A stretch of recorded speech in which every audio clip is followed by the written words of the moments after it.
Meaning of groundhog. Groundhog. Groundhog. Groundhog. Groundhog. Groundhog is a burrowing rodent found in North America, belonging to the marmot family. They are known for their hibernating habits and predicting the weather on Groundhog Day.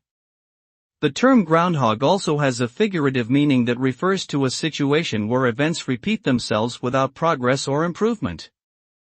This can be seen in situations such as a monotonous job or a repetitive cycle of behavior.